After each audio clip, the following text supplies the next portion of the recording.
Sorry, guys, my mic didn't unmute right away. Okay, first things first. New backdrop. As you guys might know already, we are in the process of moving the collection, and that means I don't have snake racks at my place anymore. So we're kind of messing around with some different areas to, shoot this in, figure it out. You got my nerd stuff behind me, so that's what you're getting for this week at least. Anyway. Our guest today is actually one of my favorite people in this entire hobby. He makes some absolutely amazing stuff.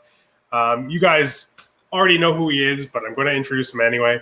It's obviously Gavin from Balls2U. I have some really cool questions for him. Plus, I'm really hoping that you guys have a few awesome questions for him as well. And with that said, guys, you know what time it is.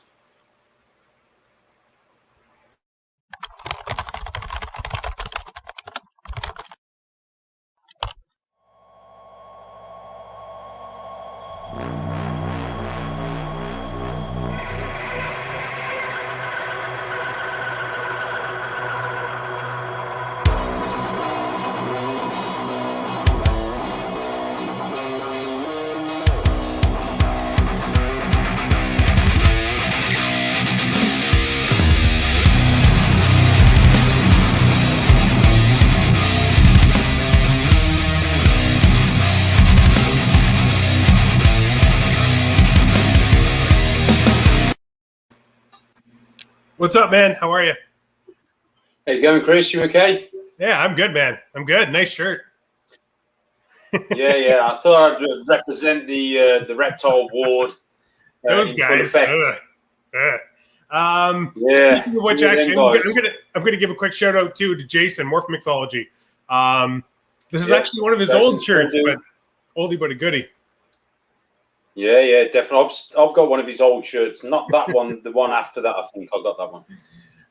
You know what? I love all his merch, though. He's very inventive with the stuff he comes out with.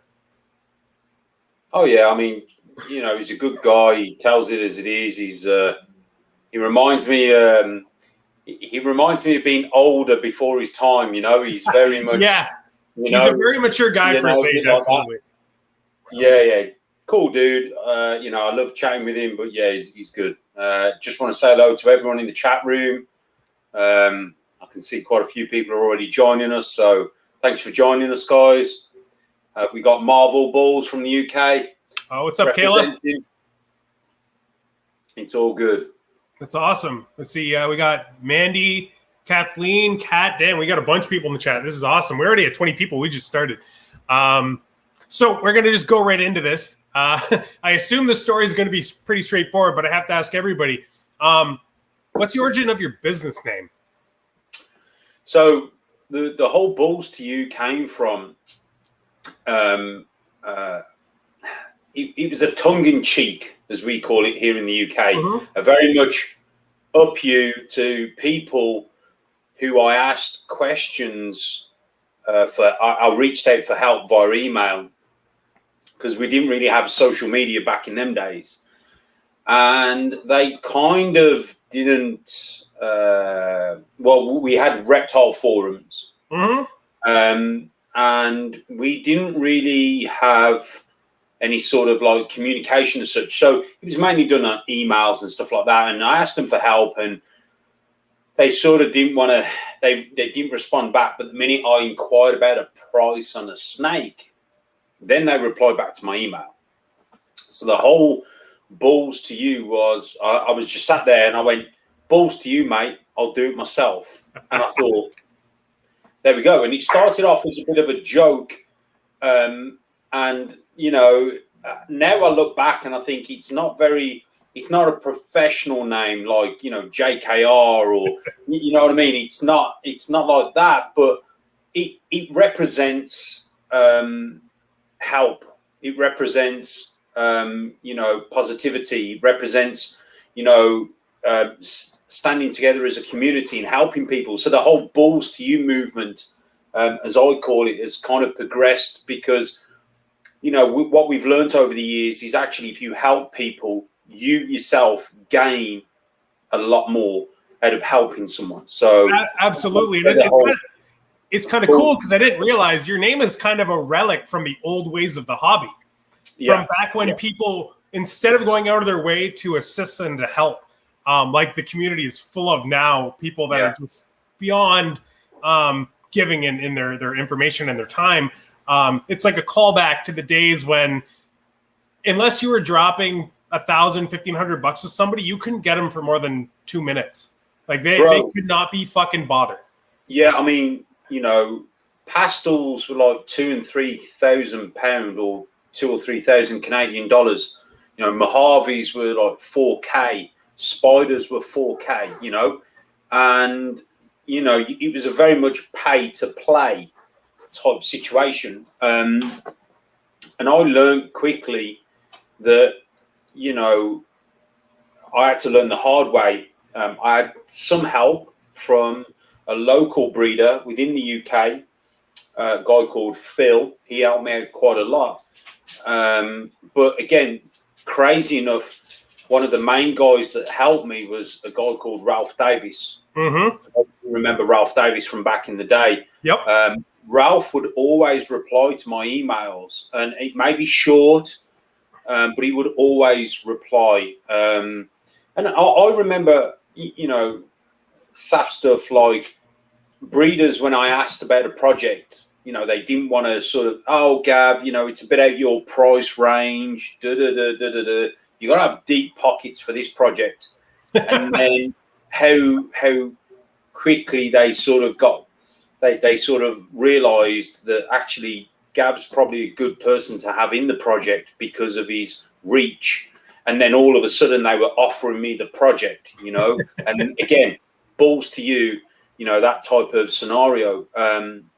You know, I have people who I've got certain projects here, and there's people on my Patreon that I get them involved in that project at the lower end because I want people to grow that project, and they're not on social media as much as I am or followers, but it's not about that. It's about giving people a chance and opportunity to work with genes that, you know, they could produce some amazing stuff. And, you know, it's just giving back, you know, and that's what the whole Balls2U movement, as far as I'm concerned, is all about. I mean, Kayla's part of it, Marvel Balls UK.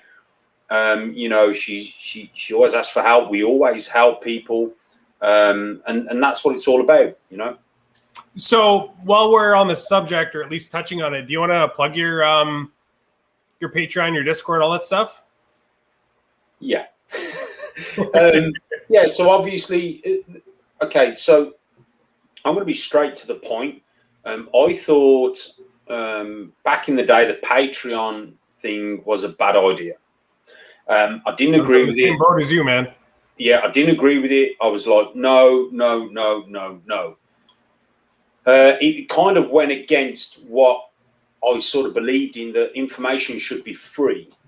However, what I then quickly realised was we needed a community. We needed a community where it's almost like a youth club, you know. In certain parts of the world, those youth clubs get kids off the streets where they get involved in negativity, this, that, and the other. We needed a community where we could step away from the negative and into a positive environment. And there was no such thing as stupid questions. There is no stupid thing. There is no thing as stupid questions. And for me, I then quickly realised that if it was on a paid platform, that we would weed out a lot of the keyboard warriors, and even some of the breeders that class themselves as being reputable breeders are full of shit and negativity, and we could keep them out of the community, if you like. So the whole Balls2U thing was, you know, the Patreon thing was, let's build a community where we can have like-minded people. There's no I'm better than you, you're not. All it comes down to is just experience. You know, it's not about I'm a better breeder or I've been breeding this long, bullshit. It's all straight, right? This is what I find works. Try this. This may help, you know. So that's where my Patreon is aimed at. And yeah, I've just been on the phone to one of my Patreons for like an hour and 15 minutes, you know, just discussing stuff, working over things, his projects, where he wants to go. He's looking at buying some animals from Europe. And it's very much like, you know, I probably get, Chris, no word of a lie, probably over 100 messages a day from people all over the world on different platforms. Oh yeah. So like I'm not anywhere near as big as you, and I'm getting, it's got to be 30, 40 a day between like Facebook, YouTube, Instagram. Like it's insane. So I couldn't even imagine. Yeah, and I love helping people, and every now and again, you know, I go into my Instagram and you've got the unread messages or in the other column. And dude, there's that many that I just look at them and I just go, I can't physically get to everyone. But I do try and answer as many as I can. But, you know, it's not a bad position to be. You know, I always get people sending me messages saying, you know, thanks for your videos. Thanks for answering that message. This is what's happened, you know, like an update. And they're successful. So, it kind of, you know, it's one of those things. But I find with the Patreon, I'm able to help people in a bit more detail, do those type of videos, which we can't put on YouTube. Stuff like how to cull rodents, or feeding live, or how to feed live, or when to feed live. You know, without it being used against us in a negative way, which is why, again, on social media, I try not to post any feeding videos, whether it be frozen thawed or not, whether it's a picture of a snake constricting a rat. I try not to do that, because if it gets into the wrong hands, it just kind of goes against us and they use it against us. So, you know, it's just stuff like that. And that, it makes a lot of sense too, because when we started our Discord, we more meant it to be a just a place for people that are sort of tired of the Facebook bullshit, right? Yeah. But I never wanted a price tag attached to it, and I've kind of now seen, and I need to preface this: 99.9% of the people in that Discord are fucking gems. I love everybody. Yeah. They're amazing. It's the best community that I've personally ever been a part of.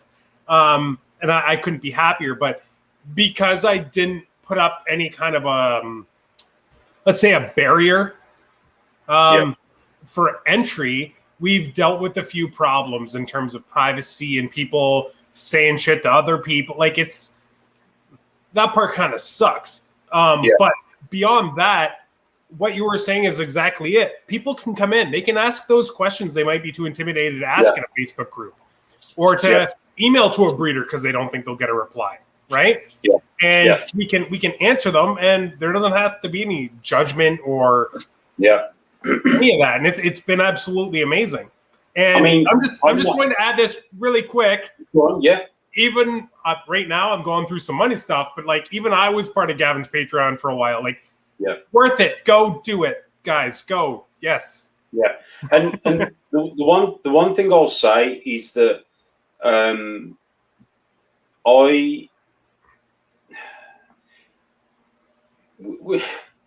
the problem becomes is I used to get messages all the time saying, Gav, what's your PayPal? I want to send you some money. You know, can we have a phone call? You know, I want to talk to you. And I'd refuse money. No, I don't want your money. Let's have that phone call. It's not a problem, you know. And for, you know, I'll sit and talk for hours. Yeah, I kind of lose track of time. I'll sit and talk for hours. But then I'd still get people sending me money through PayPal. And what I actually found was some people felt uncomfortable and they wanted to just give a little bit back, you know. And that's why when I set up the Discord and the Patreon, I set it as Patreon set it, which was, you know, I think it's £5, £10, £25 and £50. Yep. Obviously, there's different, you know, people get a few different things. Like, you know, if you're on the upper tier, then, I mean, everyone's welcome at the HQ. That's fact. But some people just can't afford that £50, and I get it. That's fine. You know, it's what the whole pricing schedule for me was what people felt comfortable. In other words, if you feel that the platform is only worth £5 a month, that's fine. If you feel it's worth £50 a month, that's fine as well. It's sort of like, you know, you'll get, you know, there's some merch which people get a bit quicker than others, and some people get access to certain things a bit more, but it was more about what, look, I can't price information because I don't know, but if you want to support me helping you, then this is what we can do. Yep.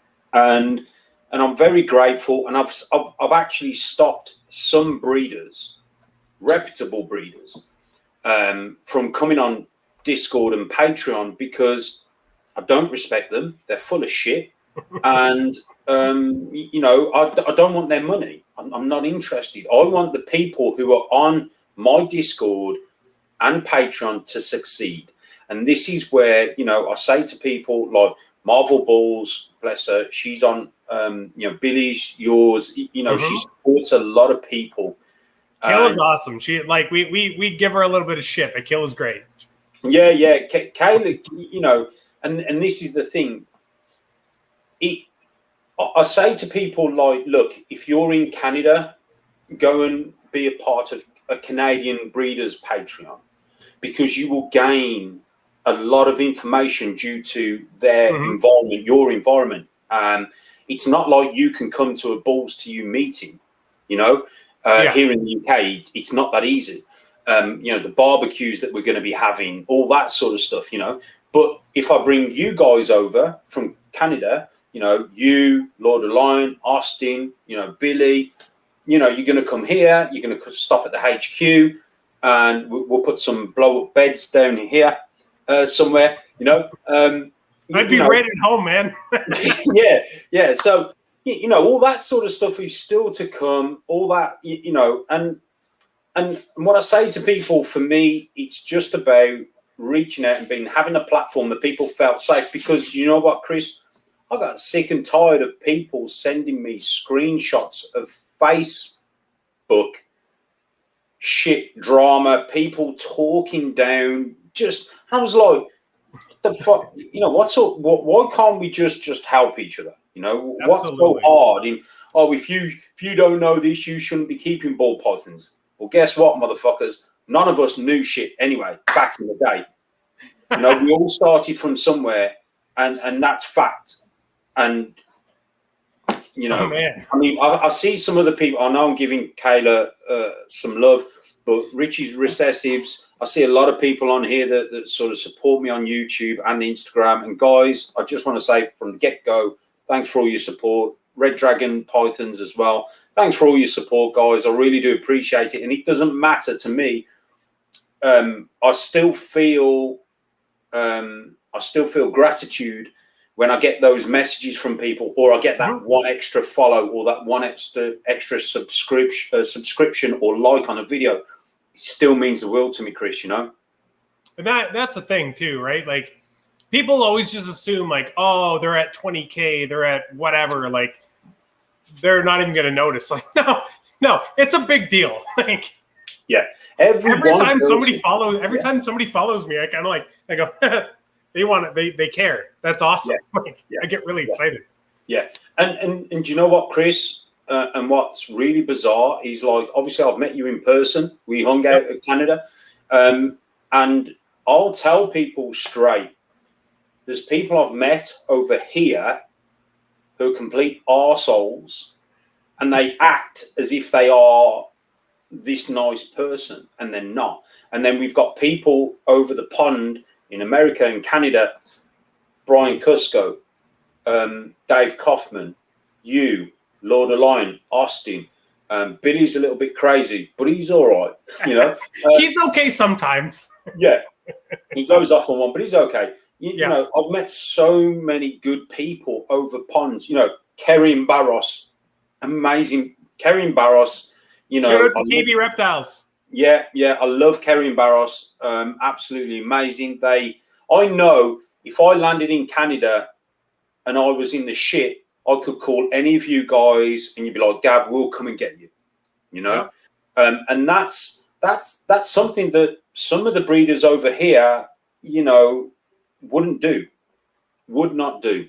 But I think that's also like you just happen to meet the right people over here, right? Because I'm sure there's people over here that had you met, you'd be like, oh, fuck that guy. And you know, like people like that are unfortunately everywhere. Corey Woods. So me and Corey, I'll tell you a story about Corey Woods. So me and Corey Woods, I wouldn't say we go back years, but I remember Corey Woods and Ralph Davis on RDR's reptile forum used to go. I'm sorry, but this comment's amazing. Some of you guys would. Oh, that's really funny. Yeah. Oh my God. We do drop people in the shit. But so Corey Woods was one of those guys where he always seemed up his own arse, and you know, I always used to watch him, and I follow him on Instagram, and I used to see him and Ralph always go at it. And I remember being over at the Canadian Expo and Billy saying, "Oh, Corey, this is Gavin," and Corey looked at me as if to go, oh, okay, yeah, nice to meet you, and Corey's a typical politician.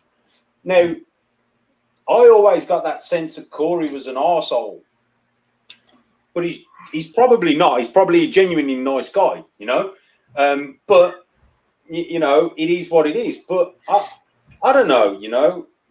I think if you're in Canada, you know who the arseholes are. If you're in the UK, you know who the arseholes are, you know. And that's exactly it, right? Like, I think Billy's just a smart enough guy to not surround himself with people that are dicks. Like, just it doesn't make sense, especially when you have to work that closely with people, like these people that often.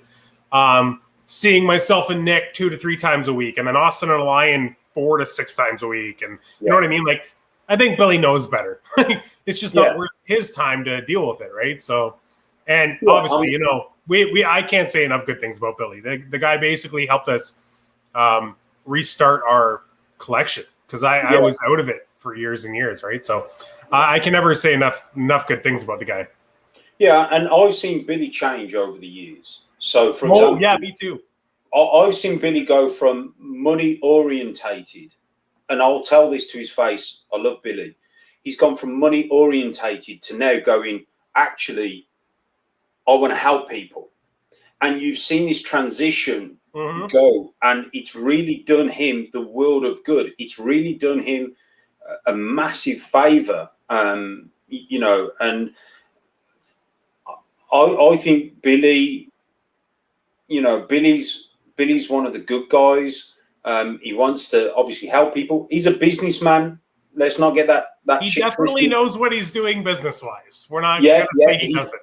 He's a businessman, which is right, because ultimately he's got to pay his staff. He's got to pay food for his collection. I mean, his collection food bill is, I think, about $5,000 a month. Yeah. Yep. So when you're looking at that sort of figure, 5,000 Canadian dollars a month to feed your reptiles, you can't put that out your own pocket. So it's got to come from somewhere. Yep. You know, and this is sort of the thing that we've got to understand, that there is that line, you know, between it being a business and you know, helping people for free and helping people succeed.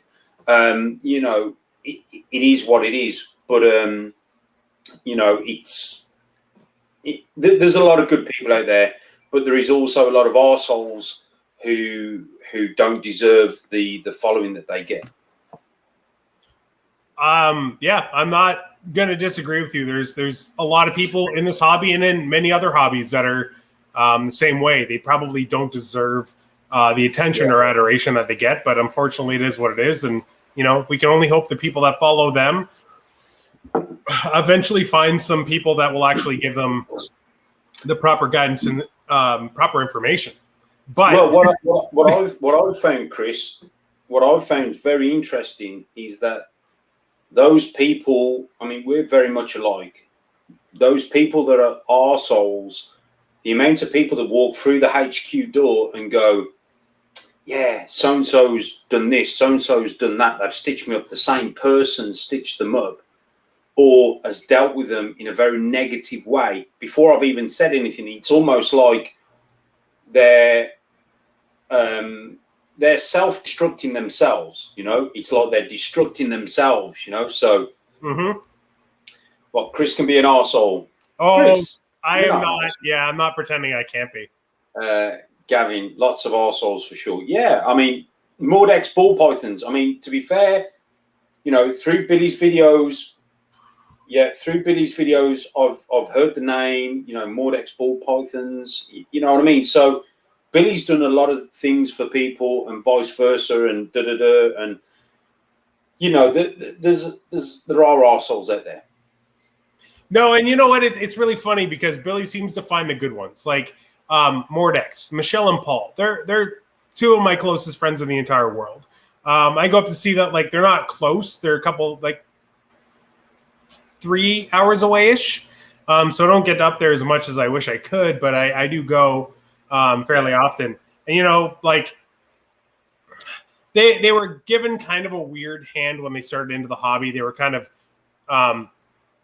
well, anybody that's seen Billy's videos knows they went half in on Jesse's collection, Jesse Wilson, when them and Billy bought it. So they went from having like a good size collection of snakes to a lot of animals very quickly. And those animals were all very orientated on a couple projects, which at the time, I guess, worked really well for Jesse. But can I let my dog out? Go on, absolutely. I'll just keep explaining. So at the time, I'm sure it worked great for Jesse, but for people that want a diverse and different collection, it makes it a little bit difficult. So they started out with all these amazing animals that make dreamsicles and all this other stuff. But it's been a process, and, you know, we've been helping them. They've been doing a lot of it themselves, of just, you know, moving some of the stuff that doesn't really work for them and buying stuff that they want to be part of their collection. And it's been really cool to see the growth and see the change in what their collection looks like. Because the last year or so, they've been making stuff that even I'm jealous of. And I've been in this hobby for 10 years. Like, they're sending me pictures and just like, oh, look what we hit. I know it's not a big deal. I'm just like, yeah, that's like one of my goal animals for life. Like, come on. And, so they're you know doing some what? amazing stuff. Yeah, and that's the thing. New people who are getting into the hobby don't realize how well they've got it, because they can pick a 3 gene male and a 3 gene female, breed them together, and produce a 6 gene animal that probably we've never hit or we've never done. I'm still in the mindset of a het clown or a het pied are valuable, because back in the day, het clown, het pied, we're talking, I brought a pair of 1.1 het pieds for, I think it was £800. How much? £800. So about 1,000 US. Okay, no, I was just making sure I heard you right, because I bought my first pair of het clowns. They were pastel het clowns, and I got them sick, and they both died, because this is back like 11 years ago. I paid $2,500 US for a 1.1. Yeah. So and they both died. They both died in like 4 months. Well, dude, mine weren't hets. Oh. So what I'm trying to say is, you know, when we have 100% hets, to me they're valuable, because I'm still thinking they're £800 worth of snakes. You know, so we're very old school thinking that way. It's the same with like stuff like importing animals. So, for example, last year before Brexit, we could import an animal from Europe for about £70. Okay, let's say 90 Canadian dollars. We could get it imported from Europe into the UK. Now it's like £300 or 400 UK Canadian dollars into the UK. New people think, oh, that's okay. That's all right. It's £300. But for us over here who are importing at £70, that's a lot of money. So there's a lot of old school mentality sometimes involved in your collection, or when you're buying or selling. But you know, it is what it is, and you know, we just keep moving forward. And that's basically the only way you can go, right? And I guess now, for you to import an animal, you're just going to have to be a little more selective on if it's worth it or not, right? Yeah, I mean, we've always been governed by European prices. So, for example, an exantic clown would be 2K in Europe. Well, you try and find one in Europe, it'd be like 2K. You try and find one in Europe, in the UK for 2K, you won't find one. So the supply and demand is completely different. So it's kind of helping the UK market to find its foothold within the market. You know, it's actually kind of the same between Canada and the US, because it doesn't cost quite as much to import or export. But there are certain genes in Canada that there's just not a lot of.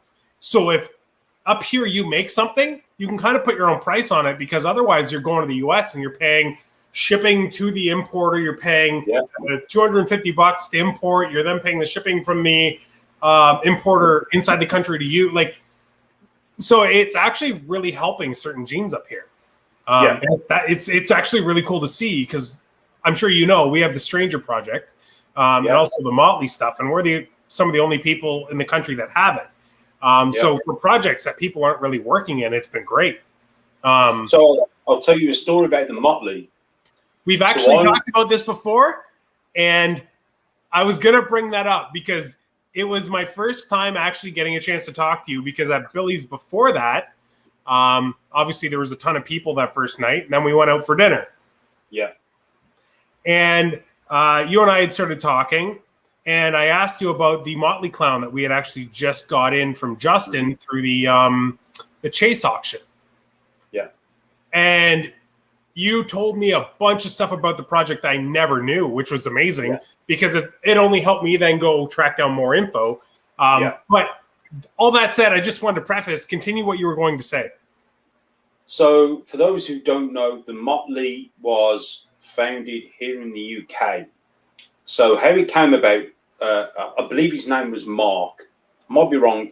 Mark seems familiar. Anyway, a gentleman called Mark, let's say, he was more of a leopard gecko or a gecko breeder. He brought some animals from a company called Crystal Palace Reptiles here in the UK. And they were meant to be just het clowns. And he bred them together. There was a pastel involved, obviously. He bred them together. And he made these crazy looking clown combos. And everyone thought at the time that it was a new line of clown. I remember speaking to him via email, and I know I've still got the emails on my Balls2U account. And I remember speaking to him about the Motley Clown project. And he was at Doncaster that year. So I went and looked at the animals, and I looked at the original animals that he'd got, the babies he'd produced. And I was in the process of kind of thinking of, purchasing a female Motley. But then when I looked at the animals, I realized that there was multiple genes going on. So there was the Motley gene, and there was the granite. The granite, gene. yep. So with the granite gene, we've got a dominant and an incomplete gene when we talk about granite. And what he had was an incomplete granite. So what he was making, he was making granites, granite motleys, super granite motleys, and pastel involved. So the Motley gene sort of wipes out the pattern, gives a very blushed out head. The granite gene obviously does what it says on the tin. It creates this peppered look down the side of the snake. But there's also a super version. So this guy had actually got almost like a 3 or 4 gene clown combos that he was producing, which looked completely different to what we were used to seeing, because everyone was sort of into the reduced pattern clown, the blade, the super blade. Ralph Davies had dropped a video, I think back in 2014, possibly a bit earlier, 2012, regarding the flatline clown. And the flatline clown just blew everyone's mind. So we were all chasing these reduced patterned clown combos. And then this guy dropped, these super granite Motley clown with pastel, and he just blew everyone's mind. And he didn't really know what he had. And a couple of the guys over here kind of talked him out of the project, and then he went into Europe, and from Europe he went into the States, and so on and so forth. But what I know to this day, or what I kind of know, is that there was certain breeders that were selling the Motley that it had a super gene. To this day, I don't think I've seen a super Motley, but the Motley gene has kind of gone underground a little bit. Very much. So it's been very interesting to watch. Yeah, I'm looking forward to seeing people like yourself, Chris, who are very open with, and people like me. I've been refused projects because I will expose it. Yeah. Yeah. And people like yourself, you'll expose it to be what it really is. And when people like yourself get in and get on the project, it's very interesting to actually see the results. Potentially this year I've hit a super Gene X. Now Justin's kind of confirmed that. Yeah, is that the one you sent me before? Yeah. Okay, cool. Yeah. Okay, So obviously we've still got to prove that out, but it looks like I've hit the super Gene X. That's amazing. That's so cool. Which is cool, yeah. But what I'm saying is, we've still got a lot to learn, and the Motley gene is very interesting. But we've also got to realise that there's 2 parts to the Motley project. There's a granite part, and there's the Motley part, and they can be separated. Like I said, this granite is an incomplete. There is a super form. So yeah, it's really interesting. Really interesting. It's actually really cool because after you told me that, and that was what, 2019. You guys were here. Yep. 2019. September. Right. Yeah. So that's when I started really digging into it, and yeah, I found out that there's a granite type gene and there's an enhancing type gene, and within what people understand as motley, people consider both genes, even once they're separated, still to be motley, and it's really, really weird. But it's really neat because every once in a while, out of dad will hit this exceptionally bright animal that doesn't look different from a normal. It's just overly bright. So it's going to need a lot more time because there's definitely some stuff behind it that really needs to be explored to the point that I don't even know if I would be capable of doing it in 5-6 years. But I'm hoping more people jump on it so we get more answers quickly. Yeah, and that's something that we've got to also keep our minds open. So, in other words, we're used to recessive, incomplete, and dominant. Mm-hmm. Okay, we're used to those three things. What we don't understand is that with ball pythons, we've also got a polygenic trait as well as a polymorphism. So we've got a polygenic trait which can actually produce animals which kind of look very similar. So back in the day, you know, Ralph used to talk about leopard sibs. He used to call them sibs or siblings. I remember that. Yep. Yeah. So these would be normals, but would look very similar to leopards. And all it was a polygenic trait from the leopard, which was carrying over into the normals. Now, you know, we've only been breeding ball pythons for 25 years, 20 years in the mainstream, 15 years maybe at a push. We've still got a hell of a lot to learn. You know, the last year we learned that chocolate and spot nose were allelic. You know, we've got so before that, fucking Enchi with the 8-ball complex. Like, come on. What? Who'd have thought that, you know? Exactly. So we've still got a lot to learn, Chris. And this is where people like yourself and people like myself and other people out there who will have an open mind and not say, this is this, will actually, you know, even people like Ozzy and Justin now are actually saying, well, we think this combo is this, but we might be wrong. Because, you know, I'm very much in that same boat. I'll sell an animal as what I see it. It may not be 100% right, but this is what I see. And if you're accepting to buy that animal, you see it as well. However, if something is wrong or not right, we'll correct it. But what we are doing is educating people into learning that a spade's not only a spade, it can be a shovel. You know, so we have to keep that open mind. And sometimes, you know, the lights have gone off. They're on a sensor. I'm sorry, it was just the best. I thought I lost you for a second, but then I realized your screen didn't disappear. Yeah, I have to put a pound in the meter. So we have to keep an open mind. You know, I remember the puzzle project. Talking to Sean Bradley about the puzzle project, I was like, wow, amazing. Ozzy brought from Sean some exceptional examples of the puzzle. And within that puzzle complex, he's actually got cryptic. He's actually got the weirdo gene. I think Sean was calling it the Atari at the time. Yep. You know, it's crazy what's out there, man. It's crazy.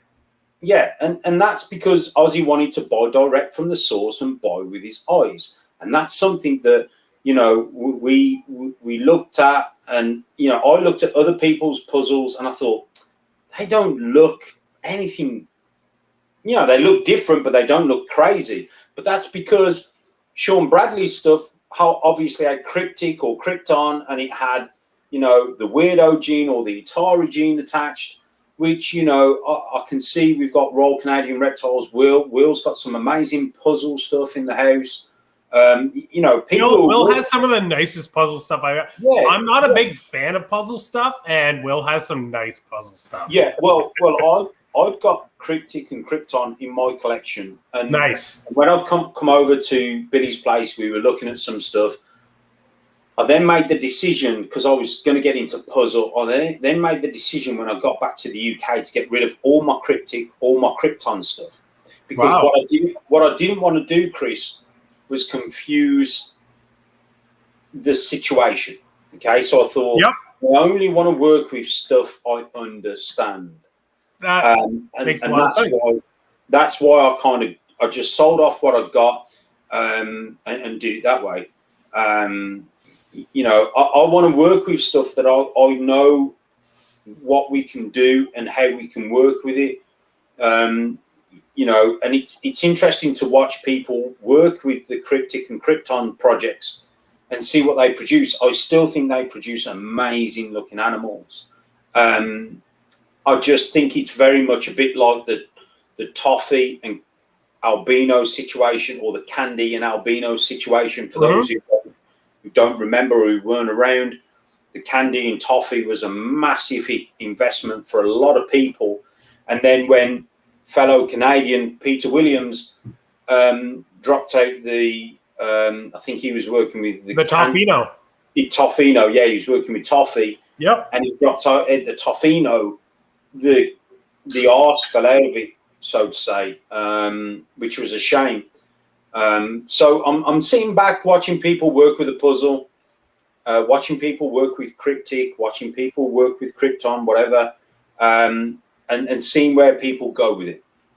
See, I personally love the Cryptic Krypton thing only because to me it opens up so many avenues with all the existing clown stuff that's already out there. Like to know that next year there could be like GHI, ODYB, Red Stripe Kryptons or Cryptics. Like the stuff that Justin's shown in that project already is insane. Yeah, and it's exactly the same as the Toffino and the Candino.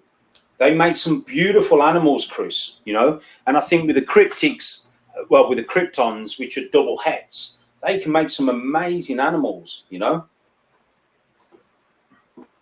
You know what? I'm in it. Like, I love it.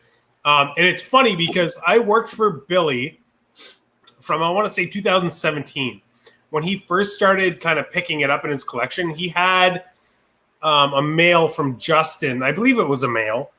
And that was back when Cryptic wasn't as fully understood. Yeah. That was back before people realized it was a Leelic with clown and all that kind of crap. And he tried to sell us on it. And I was like, oh, that's stupid. And I'm talking for like pennies compared to what it's worth now based on people understanding it. And I was like, no, it's not going to be a thing. It's not going to be a thing. Like I whatever. Man, am I kicking myself in the ass now? Yeah. Like some of the animals that we could have got our hands on before the whole gene itself was understood. Just I get so angry. But I had to go out and pick up some stuff just because I love it. Like we have a GHI Krypton 50% head hypo female that's almost ready to breed. And I kind of want to put that to our stranger het clown. Oh, yeah. And the only situation I have, and again, we have this kind of the same sort of thing going on, is that sorry, that is the best comment. If you don't know anything about snakes, this conversation is very weird and out of context. That's really good. Yeah. You know, stuff like people have been missold Toffinos and Candinos as lavenders. Yep. Right? So there's a friend of mine who's brought a lavender and it looks like a Toffino as an adult. Now, he's going to prove it out. He's got a clutch in the oven. He's convinced it's a Toffino or a Candino, whatever you want to call it. Sorry, no, I haven't got lace. Quickly on that. I remember lace. I remember lace coming out, but that's another story. We haven't got time. So I feel like there's a lot of people who have come to me and said, Gav, I don't know how Cryptic works. I don't know how this Krypton works. And I've drawn it for them. I've showed them. I've explained it in as best as I understand it. And they still, you kind of see in their eyes, they're like, yeah, I'm not sure. Because it's not black and white, if you like. it's more complicated than ball python genetics were originally presented to us. Yeah.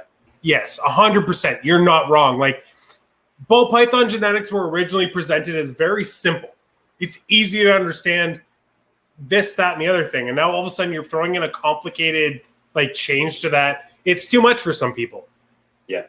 And this is the one thing. So Kayla said, I think she's talking to me. I said albino. Yeah, so albino, albino, pastel. You've got to remember, I've been brought up the American way with Fahrenheit and, from Ralph Davis's forum. So sometimes I forget myself and I say albino, albino. I dig it, man. Pastel. Keep doing you. I don't give a fuck. Yeah, I'm a hybrid. I'm a hybrid. And this is the thing. So, with the cryptic stuff and the krypton, I think what rings out in my head when Justin said, I can't tell the difference between a cryptic and a krypton. That's kind of worrying because now we've got a project which the cryptic should be above the krypton, a bit like toffee and candy. Toffee and candy should be above Candino and Toffino. Mm-hmm. And it's kind of now doing a bit of this when we're talking about an investment standpoint. As far as making combos, I think it's amazing. It'd be nice if we could hit a cryptic clown. I don't know if that's been done or whether we can. I don't think it would be possible because cryptic and clown sit on the same allele, so it won't happen. That's what I'm saying. So yeah, but we can make a hypo clown, an ultramal clown. Yeah, it sucks that you eliminate that option. Yeah. So what I'm saying is, it'd be nice to, if we make a hypo clown, you've got the clown head. If we make a pied clown, we've got the clown head. It'd be interesting to see if we could have removed the clown head with a cryptic head. It's just, it's nuts. So the only funny thing that you mentioned, and I only posted that comment a second ago just because it kind of touches on the same thing. So you run into the same problem with yellow belly / asphalt, right? Your yellow belly to yellow belly makes your ivories. Your yellow belly to asphalt makes your freeways. And then your asphalt to asphalt makes your very apparent super asphalts. So that keeps the value of the super asphalt above the yellow belly for now anyway, because there's less of them. Now, if you have a krypton and a cryptic and the outcomes look the exact same, I just talked myself out of the project. I knew you was going to do that, Chris. I knew you was going to, and that's but you know what? That's where it's going to take someone like you, Chris, to go, this is a cryptic, this is a krypton. And you're going to be the type of person to look at something in detail and go, actually, cryptics have got this. Kryptons have got that. And that's what it's going to take. Unfortunately, with that type of project, you're going to need a lot of patience, a lot of space. Mm-hmm. It's going to take a lot of breeding trials, a lot of, oh, shit, that didn't work, back to the drawing board. Well, unfortunately, sorry, Gavin, just one second. On top of everything you just said, there's also the fact that right now, when people are making combos, they're not making them to understand genes. They're making them to make them with the most possible packed in at the same time. So to understand what a gene does on its own is incredibly difficult. Yeah, and that's why. Continue. No, that's exactly why. When I spoke to Justin about the pastel Gene X pied I've got, Justin was like, I think it's a gene, but it's also a lineage. And I was like, okay, this is something else we don't understand. So what I'm going to do, I'm going to re-engineer the Gene X. Yep. So I took the Gene X and I thought, you know what, I want to see Gene X in clown. So I thought this will be the perfect opportunity to put my pastel Gene X pied to a pastel clown, which I only had available at the time. And I produced 3 females, which were evidently Gene X, obviously double het, which are now produced some. I've now got the Gene X clown. Okay. Mm-hmm. So what I did, I took that gene and re-engineered it backwards and then come forward with it on a different level. So by doing that, I now understand the gene X and how it works. So I can then work at identifying gene X in other people's collections and helping people on Patreon. And that's one of the guys that called me tonight. We were talking about gene X, and he'd got a supposed gene X clutch, and we were going over his pictures and stuff. I've now re-engineered that to the point where I'm going to Justin, I've hit a gene X clone, and he's going, yeah, I think you have. Justin, I think I've hit a super gene X. Yeah, I think you have as well. You know, because we're re-engineering it, and that's the same with someone like you, Chris. With the cryptic Krypton, you can re-engineer it and then go forward and make links and bounds regarding what the information you can put out there and help people to understand. Finding what a basic het cryptic, if het cryptic has, because people swear het cryptics have their own markers. Like het clowns do not, and het cryptics do. So for somebody to spend the time to figure out what that might be, if they're there, of course, would be game changing, right? Yeah. Like it would change everything about that, because then when you bred a Krypton to something that wasn't clown or cryptic, you would be able to pick out your babies, and it would be game changing. It would make the Krypton, cryptic, all that stuff worth more, just because you can go, hey, I know this is het cryptic, that's got to be het clown. And I can tell you straight, the only way you learn is by producing the animals yourself. And we're not talking one clutch, we're talking multiple clutches. Like I can tell you, het albino animals are darker. Het pied animals are darker and have aberrant patterns, really crazy looking patterns. Het clown stuff is more brighter. We've got het ultramale stuff has more like orange blush. Oh yeah, 100%. We've got like het hypo tends to have a little bit of a dot on its head. Het pied again can have like a triangular eye stripe going back onto the neck. So we know hets can have their markers, as well as pied markers. You know, the tracks, the pied rings, or the het pied rings, or yeah, I know what you're saying. So yeah, you're 100% right. You know, the cryptic could have its own markers, and that's something like on the neck. They talk about the het puzzle stuff has the stuff like on its neck. It could be exactly the same way. The problem is holding back those animals and going, I need to breed these to find out what we've actually got. And then they're with what you just said also comes the, oh man, I have to hold back these animals to figure that out, and that's gonna cost me a hatchling slot, and then a grow up slot, and then an adult slot, and then I gotta wait for eggs. You know what I mean? So it's a lot of investment over just the initial investment in the animal, right? Like to do that work creates a lot of costs for yourself. Yeah, and that's where you've got to be prepared. Like I said, you know, when I held back the Gene X stuff, I was prepared about. I was prepared to hold a certain amount of animals back. To I've just seen that question. Dude, we've been talking this whole time. I have so many questions for you, and I haven't got to any of them. I know, but I was prepared with the Gene X to hold back animals to push the project forward, to kind of not innovate it, but kind of guide people with what we see and what we can make with it. And you know, I've got a female Gene X clown, posset pied, which I'm really interested in watching her grow and see what we can do, as well as the Super Gene X. You know, we've got some interesting stuff to do, so we can innovate that project and show people what we can do with it. So, give me a question. So, one of the things I wanted to talk to you about, and I was gonna hopefully go deeper into the conversation with this question, but I've talked about it on a few lives, and every time I bring it up, and not, I shouldn't say every time, but certain people go, dude, you should ask Gavin, or you should bring that up to Gavin, or you need to tell this to Gavin.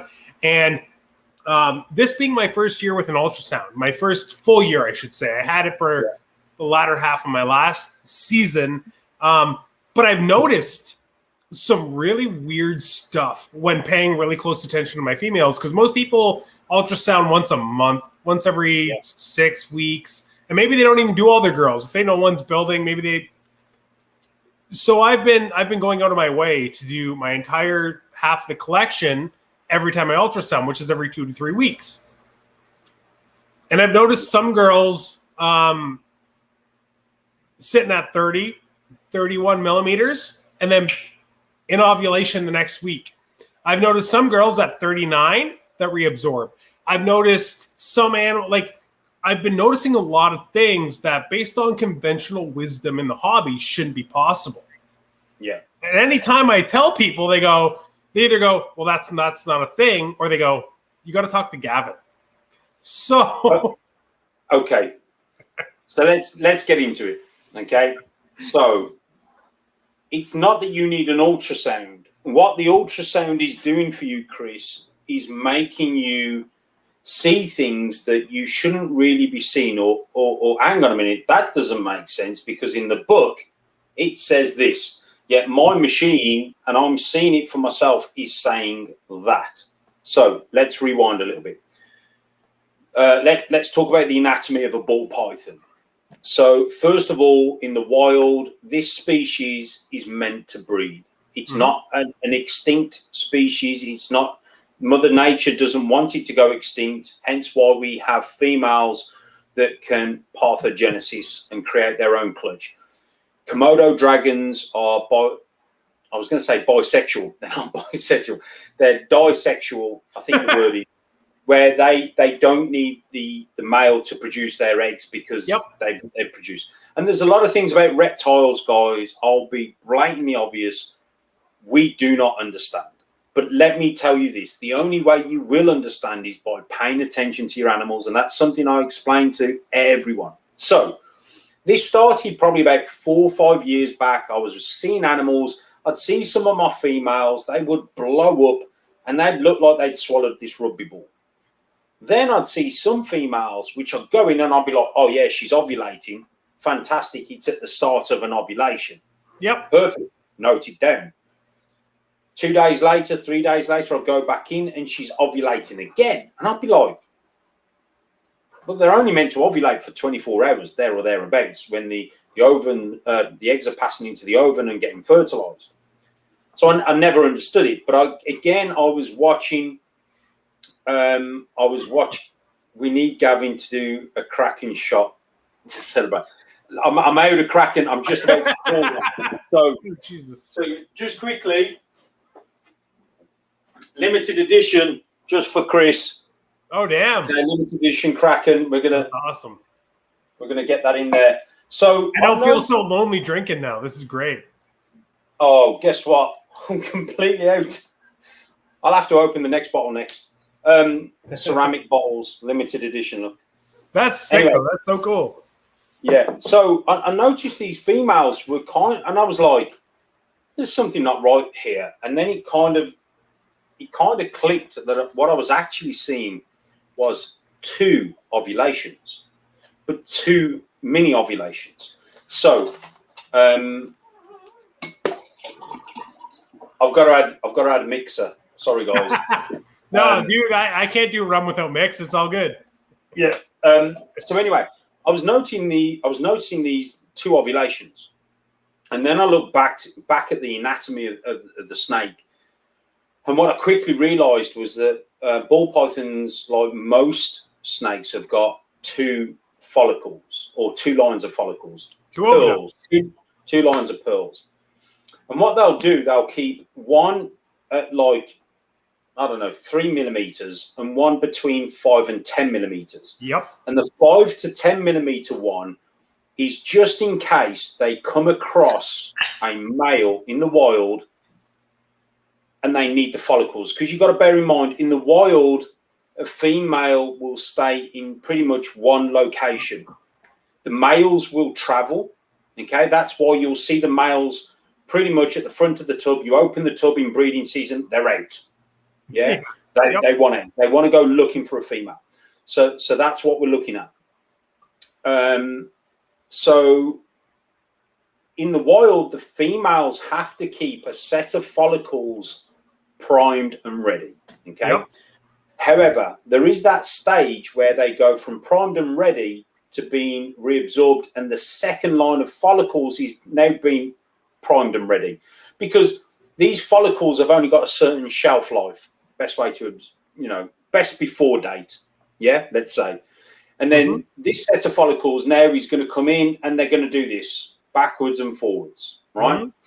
So the best way to explain it is, back in the day, we used to start breeding November, December and stop breeding in March and April, right? So that gives us 4 to 5 months of a breeding season. The problem with that is actually females require a 10-month period of breeding. Okay, so let's look at it like this.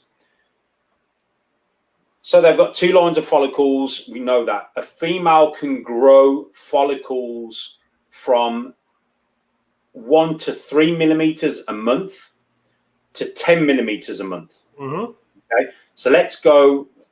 Let's say 5 millimeters and 10 millimeters for argument's sake. Okay, we're not going to split hairs over a millimeter, but let's say 5 millimeters at the minimum.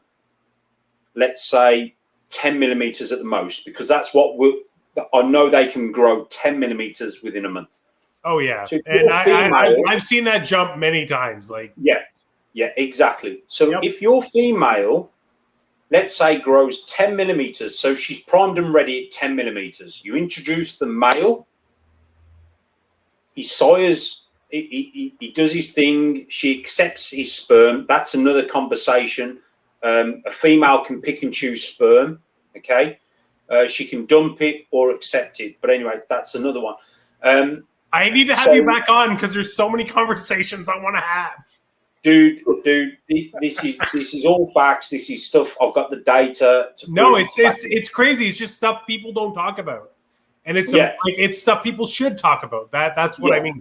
100%. And then what we do is we then go, okay, so that female's going to grow 10 millimeters a month. So let's say she's on full breeding mode, full operational, 10 millimeters a month.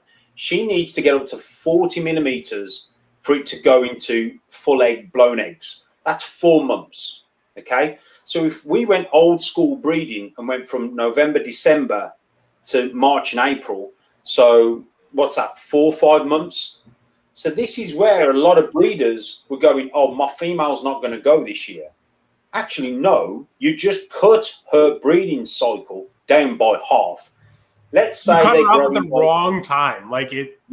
Yeah, exactly. Let's say they grow 5 millimeters a month. That's 8 months it's going to take from start to finish. 8 months. Okay, that's at 5 millimeters, right? Okay, so we understand now the growth rate of a follicle, and now we need a breeding season from a minimum of 4 months up to 8 months. Yep. But because we got variables, we also need to allow a month or 2 overhanging. So now we need a breeding season of 10 months. Okay. Now, that's for 1 line of follicles. Okay. Now we've got 2 line of follicles. Yep. So this is what happens regarding the double ovulation or mini ovulations. So what we get is, when we get a female, and whether that, so you can get a female to drop eggs exactly the same time every year, but there's an exception. They do have 2 points in their cycle where they are primed, because they've got 2 follicles. Okay, so you can get a female to drop early the year or later in the year. Okay, so if you miss early in the year, you can get them to drop later in the year. Okay, so it's not like double clutching like you can on colubrids. It's more like you've kind of missed the first window of opportunity. Yeah. We've got a second window. Basically, Okay. their bodies that meant to do both, you get one or the other, right? Like their body can't handle two, but it's ready to take one of them. Because you've got to think in the wild, they've got to reproduce. It's not a species which is doomed for extinction. Okay, so, and again, the females have got to be ready for when a male comes through, because it's an opportunist. It's not like an anaconda. You know, when a female anaconda is ready to breed, she will occupy a space and give off a scent, and then you'll have 50 males come from all around, and all these 50 males will try and breed this anaconda, and she'll only accept one male, and the rest she may eat. But anyway, that's another story. So when we're looking at a ball python breeding, we've actually got two lines of follicles. So what happens is when we get a double ovulation, pear tree pythons. I've met Pear Tree. He's a good guy. Don's a great dude. Go follow Don. I've got his t-shirt. Oh yeah, he's got a good shirt too. It's a nice shirt. Yeah. So how soon can you start pairing from the field? Okay, so I'll get into that. So what you'll have two females. Sorry, Gavin. Dude, you've thrown me off, man. You've thrown me off all these comments. This bat is just too good. I'm sorry, man. I'm sorry. Yeah. That's cool. So what I'm saying is, with these follicles, what you'll get is you'll get this one line of follicle reabsorbing and the other line coming in.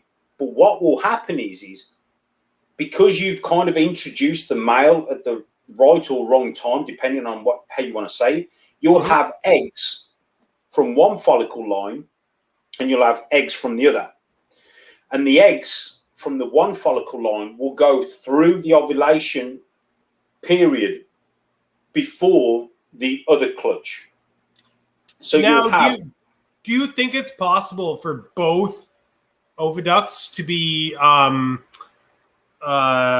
inseminated and go on to be eggs? Yes, because it happens. So what you'll have is I have a reason to ask you that. Continue, but I have a reason. So you'll have a reason for this, and what you'll have is either one of two things. Don't forget, once the eggs go into the oviduct, okay, once they do that pre-lay shed, they are incubating the eggs. Mm-hmm. Yep. Okay, so just because the eggs aren't out of the female doesn't mean she's not incubating. So incubation period starts from ovulation. Okay, right. So what you'll have is you'll have a female that can drop 1, 2, or 3, maybe more eggs. Yeah. And then she's still got eggs inside her. And people go, oh, my female's egg bound. No. She's dropped the first line of follicles that she produced, which is represented in 1, 2, 3 eggs. Okay. You'll take them away. You'll put them in the incubator. What will then happen is probably normally within a week period. I haven't worked out exactly yet, but I think it's within a week. Yep. Because this is where the follicles take over. I think it's a 7-day period that they take over. I'm not. I've seen 7 days being like the long end of the spectrum for sure. And what you'll get then is you'll get a second clutch of eggs. Okay, and that second clutch of eggs was the second follicles coming in to take over from the first follicles. But what's happened is she's actually kept some of the follicles behind. And I don't know if you've seen it, Chris, but when you ultrasound, some follicles or some eggs will be smaller or bigger than the rest. What you've got there is potentially 2 follicles. Now, I've seen it actually many times. That's one of the reasons I wanted to bring it up to you. When you ultrasound, if you're not doing it quickly, if you're taking your time with it, most times you can actually see follicles of 2 different sizes if you actually like take your time and very, very gently and I don't know the word I'm looking for, but basically if you look very closely, it'll pick up the bigger ones first, always, because they're bigger and it's an ultrasound. But if you pay attention, and I try to, there's a lot of times you will see the bigger follicles, and then as you zoom in or out, you'll see the little ones come in and disappear. And you'll likely just assume that's a trick of the screen or something, but no, that's another whole line of follicles that you're missing. Yeah, and that's something that, you know, a lot of people, because we've got a textbook, you know, line that we follow, because bear in mind, guys, those who are watching this, some people are veterans, some people are new to the hobby. Yep. We have a sort of an industry standard that we try and say, this is the standard, but you will have either side of that standard that you've got variables. So you've got to also keep that open mind and realize that actually we do have variables within the hobby, because these are animals. They're not robots. We can't, you know, we can't do this and they do that. We've got variables, and this is what's important. You know, and food is key. And again, going back, when you look at ball pythons in the wild, they don't have access to Norwegian style rats. They have access to smaller prey items, and which is why they're a species that thrive better on smaller prey items, which is native to their country, like ASFs, than they do to mice or African or Norwegian rats. And again, you can feed your snake mice or Norwegian rats, but it's a bit like you can survive on beef burgers. Yeah. Yep. It ain't gonna help you. You'll get your calories. You'll do okay. Health wise, it's not the long term situation. But in actual fact, if we look at, you know, longevity, condition, health, quality of eggs, quality of hatchlings, embryos surviving in the eggs, females bounce back rate. When we look at all that data, then we can see actually African soft-furred rats are key. And you know what? I've actually had a weird feeling about that for a long time. The fact that we are feeding this species something, and I don't mean we as in everybody. I know a lot of people are feeding African soft-furs, and they're accepting that as, you know, the new norm. But a lot of people, especially in North America, their entire collections are on Norwegian rats or mice, depending on where they are. And, you know, you run into weird problems sometimes. And it might not necessarily be the fact that your snake's eating rats, but the fact that, you know, rats are generally not a clean species. So there's a lot of diseases in rats, even in captive populations, that we don't even understand. Yeah. And so it's very easy to give your snake something that might not necessarily be good for it. You'd have no idea. You would never know. Chris, have you ever been for a curry? What's that? No. What? A curry. You've never had a curry, an Indian. Oh, yes. Sorry. Yeah? Yes. Okay. So for those out there, if you've ever had a curry or an Indian food, what happens the next morning? You pretty much go to the toilet. You know what I'm saying? So what I'm trying to say is this. We, as humans, we're all different species from different parts of the continents of the world. And some foods agree with us, some foods don't. And it's exactly the same with species of rodents regarding, you know, prey items. I'm a massive believer, if your reptile is from that area, you need to be feeding it. It's kind of its indicative, it's native prey item, because that's what it's designed to do. And I'm one of these people, and again, data is key, because I can tell you my animals grow better, they're better conditioned, they don't shit as much. The shit doesn't smell that bad, and they seem to absorb more, which means they shit less. I also find that the hatchlings thrive better. So in other words, we get a better success rate because the embryo from the mom, bear in mind, the mom grows the embryos, so that's what goes in. That's what goes into the embryos, which make them healthy, strong babies. Okay. Have you noticed a difference in survivability of your clutches? Yeah. Wow. Yeah. And also back in the day, I did a clutch. I had a pastel to a normal. I gave my friend half of the clutch. I had half. He fed on rats. I fed on multis, and there was a massive difference.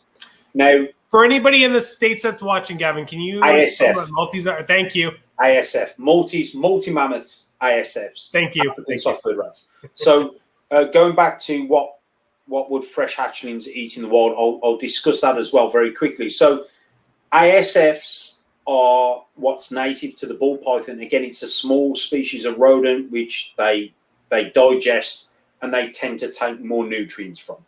Now, I'm running at 92% success rate regarding breeding. Okay, most breeders are running at 60%. Yeah, I got 40 this year, dude. Like we had a bad year. Yeah, so I'm going to be honest with you. I'm helping Jordan over at JP Royals to JP. JP. No, guys, JP I gotta cut Gavin off now. No, sorry. No, dude, I'm joking. Continue. Jordan, I'm telling you now. I know a lot of people have given Jordan a lot of shit for feeding African soft-furred rats, but I'll tell you now. Oh, that's not my problem with Jordan. No, but what I'm saying is these are people who are giving shit. But what I'm trying to say is this. Back in the day, if here in the UK, if your snake was feeding on African soft-furred rats, it was known as a problem feeder, and it was cheaper to buy. Yeah? I don't remember when ASFs have ever been cheaper. No, but the animal, the snake was cheaper. Which makes no sense because it costs way. Anyway, I get you. Continue. That's what I'm saying. So the animal. So bear in mind, I was breeding my own ASFs. So if I brought a snake off you and you said, Gav, it's feeding on ASFs, back in the day, it was known as a problem feeder, and it would be a lot cheaper. So I was like, I'll take that all day long. Give it me. I'm breeding my own ASFs. What we're actually seeing now is that ASFs are the way forward.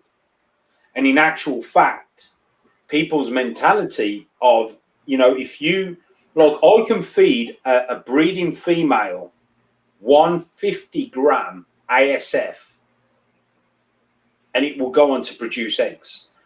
I normally feed my breeding females 250-gram ASFs every 5 days. If they want it, I'll give it them until they reach 25 millimeters. Then they'll stop feeding. That's fine. That's how it should be. But their bounce back rate, as in once they've dropped eggs, the same day I can get them feeding correctly. So that's crazy. Same day? Same day, bro. Same day. Oh my god, dude! I'm happy if I get them the same week to take a meal. And this is why with the Da Vinci boa stuff, I don't disagree with it because it's a vitamin and minerals solution. But if you're feeding your animal the right product, the right rodent, you won't need to. Yeah, you're not giving it anything it's missing because it's getting it right away. Exactly. So yeah, that makes sense. That makes a lot of sense. Question: do ASFs increase fertility and clutch size? Yes and no. So if you feed your I've had first-time females drop 11 eggs. Okay, so yes, they do. But the other thing is, this year, I had a dip in ASF production and supply. So what that meant was I had to get what I could when I could and feed it when I could. And what that's done is that's dropped my egg ratio down from 8.1 down to, I think I'm sitting at 6.2. Oh my God. Okay, but my slug ratio is down, or it's lower, should I say, and my success rate so far is on point to 92%. Wow. So if my feeding is on point for my females, my egg ratio is about 8.1. This year, I'm doing more clutches. I normally increase by about 5 to 10% females every year because of the projects I'm working with. But you know, the data speaks for itself, and that's key. So I'm going to be straight with you. A lot of things out there that we thought we knew, we kind of, you know, Justin will argue the point and say, Justin said to a few people that there's no paper scientific evidence that ASFs and Norwegian rats have any implications. But I'm not no scientist, but I can tell you my data's there. I'm running at 92%, very minimal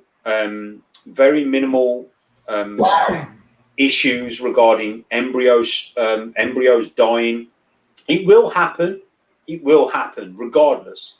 But what I'm saying is if you want more success, then trust me, ASFs is the way forward.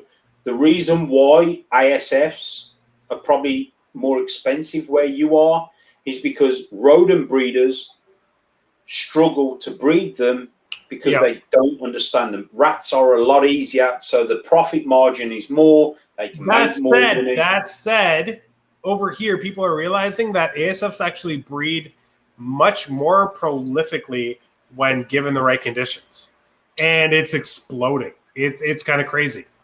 I'll tell you a secret. Breed 1.1.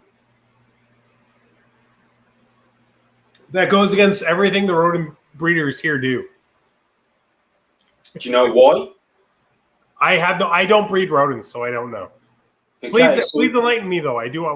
So if you've got 1.4, so 1 male to 4 females, how do you know which female is productive? How do you know if that male's shooting blanks? I get more, and I've done 1.4, I've done 1.5, I've done 2.6, I've done all the variables. 1.1, I get more capacity, more rodents, more production. Wow. Yeah. There's a lot of things. All right, man, dude, we're 25 minutes over what you said you were going to go through, and I've only asked you one question. Oh, well, I told you I could talk forever, Chris. Hey, dude, no, I'm not upset. I'm not upset about it at all. This has been great. Are you down for a couple questions before you go, or? Yeah. Okay. Still got a bit of a drink to drink. Okay, so I'm going to keep these to the end of interview questions because this has been amazing, dude. Thank you so much. Well, before we get into those questions, I'm just going to put it here. Say what you need to say, though. Yeah, because didn't someone ask a question regarding ASFs and sorry, Delilah, was it? Where was it? Delilah, she asked, what would fresh hatchling ball pythons eat in the wild? Oh, yep. So let's just touch on that very quickly. So no. This is a great fucking question. So first of all, I get sick and tired of hearing people talk about ball pythons being semi-arboreal. It's fucking bullshit. And the reason why it's bullshit is because my 3-year-old son and my daughter, they love to climb on a climbing frame. Does that mean they're semi-arboreal? No. What this actually means is that when, as a hatchling, okay, they will travel to find food. They have to grow to a certain size within a certain time period. If they don't, they will get eaten. Okay? So in the wild, a ball python will find anything it can find to eat. Okay? So what I'm going to say is this: is when a ball python, as a hatchling, male or female, it goes off from its eggs and it goes off searching. It will climb trees, it will go in bushes, it will go underground, it will go where it needs to go. It will eat anything it comes across, including chicks or small parrots, small rodents, lizards, sometimes even certain insects that they have available to them. Anything it can eat, it will eat, because it works off movement. Okay, that's why I did a video on my Patreon and I spoke about how I get my ball pythons to eat first. If you guys are breeding ball pythons, my advice: get a small colony of breeding rodents, because you will need them. Okay, so it works on a movement basis. Okay, and a hatchling will eat any point of the day. Okay, because it's got to eat. It's got to grow in their head. They've got to grow as quick as possible. It's a starvation thing. Like, they need to eat whatever possible. But it's not only that, Chris. If they don't get big enough, quick enough, they're going to be eaten by other predators. Yep. Okay? So, I feed my hatchlings every 5 days: the 5th, the 10th, the 15th, the 20th, the 25th, the 30th of every month. Okay, I want to get that food in there.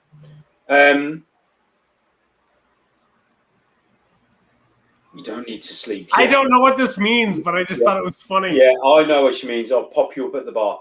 Yeah, so it just means, because Kayla's coming to the breeder meeting that we're doing tomorrow at Club More Reptiles, and it's, Anyway, so with hatchlings, they need to eat as much as possible. So in the wild, they would eat whatever they come across. Now, the only difference is when a female reaches, check this, when a female reaches maturity, which is normally about 1,000 grams, a year of age, which is that brick wall, okay, they will go and hide underground, and that's where they'll stop. The males, however, will be more explorative, and they will go looking for a female. Yep. Again, round about a year of age, okay? I've got males in there which are about a year of age, 400 to 600 grams, and they've stopped feeding. They want to breed, okay?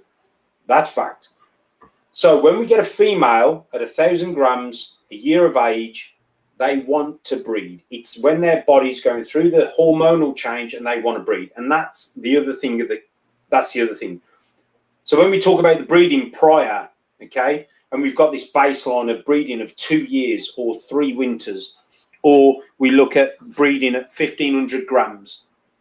In a breeding season, a female will put on or can put on up to 800 grams. So if you've got a female who started breeding at a year of age, 1,000 grams, okay, she starts locking with a male. If she takes 8 months to drop a clutch of eggs, remember we talked about the growth of follicles, okay, that female now is 18 months old, and she's probably another 500 to 600 grams heavier. Okay, so by the time she drops a clutch of eggs, she's already at 1,600 grams, and she's already possibly 18 months, 2 years of age. Okay, so when we look at the breeding cycle, and when females, because I remember sitting on the forum on Bush League Breeders Club, on Ralph Davis's forum, and people were talking about this 1,000-gram wall, females hitting that 1,000-gram wall and not feeding. We couldn't understand it. What we wasn't looking was what happens in the wild, and that's key to, if we can replicate what happens in the wild here, it helps us, and it makes massive sense. And that's what's going on. So I know I've digressed from that question. No, it's all good, man. It's all good. But we've got to understand how they work, and actually what goes on in the wild, because that's what's giving me my success, you know. Yeah, and you know what? I've always thought that 1,000-gram wall. that's often brought up was the maturity of the female, if that makes a lot of sense. Like, people see the 1,000-gram wall, and I keep doing quote unquote because some females fly through that because they don't give a fuck. People always see that as a bad thing, but realistically, that's when your female is coming to age to breed. The reason they're going off food isn't because they hate you and because they want your projects to go south. It's because internally they're becoming ready to produce eggs. They're maturing, and it's kind of crazy that it's so specific that people have created a number behind it, like the 1,000-gram wall. But I've always thought that there's a reason behind that. Like, it's not just a like, fuck you. It's biological. Let's put it like this. In the wild, they don't walk around with a calendar with their birth date on a set of scales, do they? Saying, oh, sorry, I can't breed. I'm not old enough. I'm not heavy enough. Sorry. It doesn't happen, you know? It's down to instinct. And that's the same when we talk about animals. You know, when we talk about ball pythons being semi-arboreal, and yes, they love to climb. Of course they love to climb. My kids love to climb. I love to climb. It don't make me semi-arboreal. I love to swim. It don't make me semi-aquatic. It doesn't make me Aquaman. You know what I'm saying? What we've got to understand is the females will go underground. They'll go somewhere where they feel comfortable.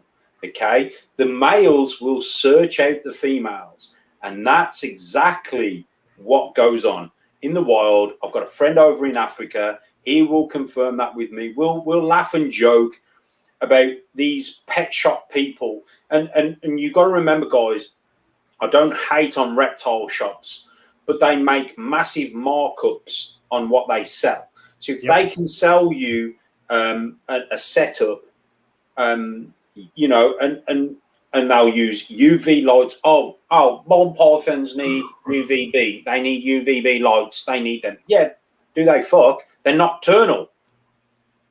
They don't need UVB lights. They're nocturnal. In fact, their eyesight isn't that great.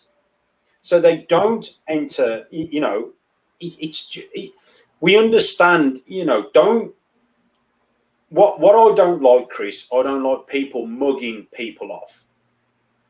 And that's what really sort of gets me pissed off, because we're not stupid.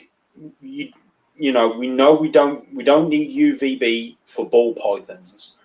We need a good setup. They can thrive very well in vivariums. They can. However, we have to make sure that it's set correctly and set up correctly. I've had more success. I've kept in vivariums. I've kept in glass tanks. I've had more success in rack systems than I have in vivariums or glass tanks. So that tells me the rack system is more suited for ball pythons. Is it the only way you can keep them? No. But it's more suited. And I completely agree with you. The fact that we have thousands of people that keep these animals in racks that just go on and on about the success that they have versus, like you said, glass tanks or whatever. I don't think that information is that easy to discard. And it's really funny when you jump on those Facebook groups we were talking about at the beginning of this interview. They will be very, very happy and very quick to discard that as, oh, they just want to make money. Like, no, we want to do what's right for the animal. We want to provide what helps the animal do the best. Yeah. You know what I mean? And like, we have proof that this does the best for the species that we keep. And listen, if this didn't work, they wouldn't be feeding. And they wouldn't be breeding. If they need UVB, how does an animal get hatched, go its entire life without any UVB, eat the entire time, and then go on to lay a clutch of eggs? If they needed UVB, that should not be possible. That animal should die. And this is where with all due respect to zoos, yeah, zoos are fantastic places, but you'll find in zoos they struggle with breeding in captivity. Mm-hmm. Okay, they struggle because they don't replicate what that animal needs in the wild. We as breeders replicate what these ball pythons have in the wild. They're a very shy species. They're a nocturnal species. They like small spaces. People say to me, "Oh, I put a hide in its tub, but it just got on top." Yeah, because on top of its hide and its lid is that much space. Yeah. And you're giving it a tub this big. If it's this much space, that's what it wants. Yeah. They can thermoregulate as long as you give them a hot spot and a cool end. They'll thermoregulate themselves. Give them plenty of spaces for them to feel safe and secure. They will do really well. All right, Gavin, we've gone 40 minutes more than you told me you wanted to. So I don't know if you want to wrap this up soon. Maybe ask for a couple. Let's do some of your questions, or if you want to, whatever you want to do. Well, here, how about this? You know what? We've gone through only one of about 15 questions I had for you. No. So because this has been such a great live, why don't I just make sure to have you back? We'll go through my questions next time. But if anybody in the chat has any questions for Gavin, let's say we're going to go another 5-10 minutes. Yeah. And you know what? Like, Gavin, this has been awesome. This has been even better than I could have expected. So thank you very, very much for coming on. Thank you for staying up for this. Thanks for having me on. No, it's my pleasure. Genuinely, like you've been one of the people that we've looked up to and just watched just make some incredible stuff, and especially this year, like the stuff you're pumping out. While we're at it, I didn't really get a chance to touch on the full question, obviously, but why don't you tell people while we wait for the live chat to catch up and drop some questions? Why don't you tell people sort of what you've been doing this year so far, what you've made? So, so obviously, for me, I've hit the Gene X Clown. I've hit the potential Super Gene X. I've hit a pastel clown pied male, which was awesome. My dog's just let himself in. Nice. Ultramale pied.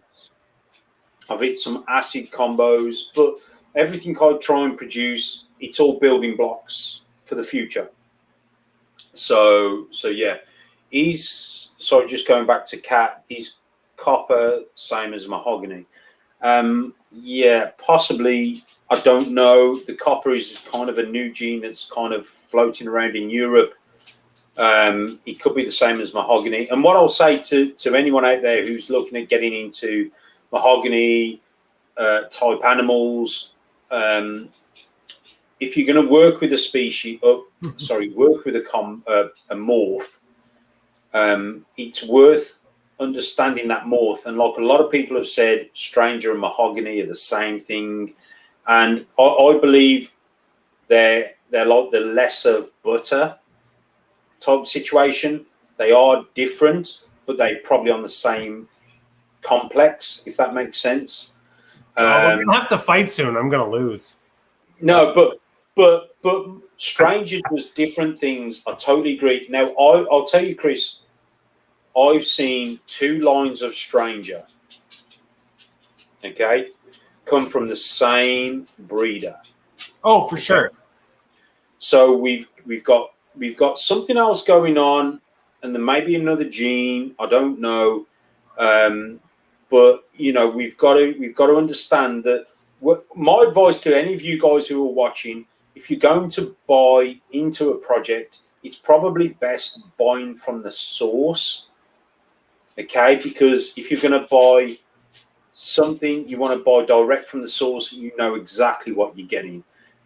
People like Chris, who have got certain things in their collection, they know where it's come from. They can trace the lineage back and that sort of thing. You don't want to be buying stuff that's not 100%.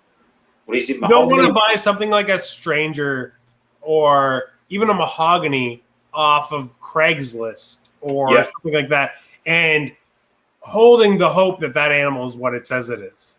It just, don't do it. Yeah, I just want to say to, is it Kimberly? I don't have a question, but I say, listen, I just want to say thanks for everyone for listening to me rant and talk and chat. This has been amazing.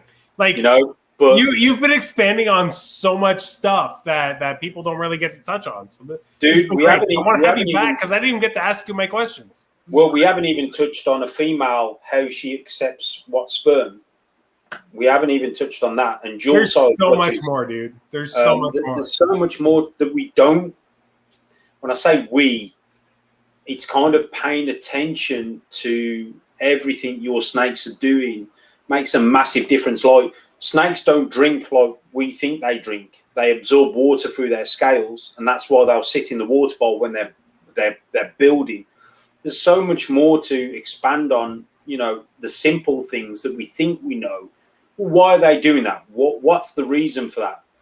And there's so much more to expand on that it's just, it's nuts, you know, it's crazy.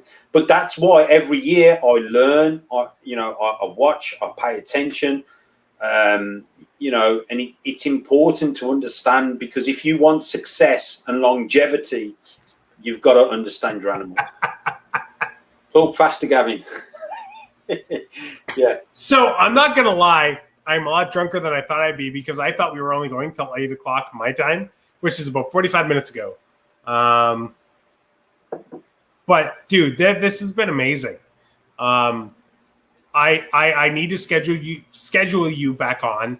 I legit have probably 13 questions for you, and I asked you one of them. So, Chris, you know, listen, the people who are tuned in tonight are obviously here and they support you, which is fantastic. You know, I support you as a friend. I class you as a friend. I know we don't speak every day, but you know, if there's any issues you want to talk, my phone's always open. You know, we've only met once in person, but we kind of vibe off each other. And this is the good thing. And this is what people in the chat may not understand, is that, you know, I know good people when I see them, and Chris is a good guy. He's got a lot to give. You can see by his platform. Yeah, I'm not blowing smoke up his arse because he's here. I'm being truthful. You know, there's a lot of good people out there, guys, and you know, I appreciate you all tuning in and listening. And I know I've been chatting a lot, but I want you guys to learn and understand. And the more people that can understand and look at their animals, the more success they'll have. And we'll have the right people in this hobby, as opposed to having arseholes and yeah.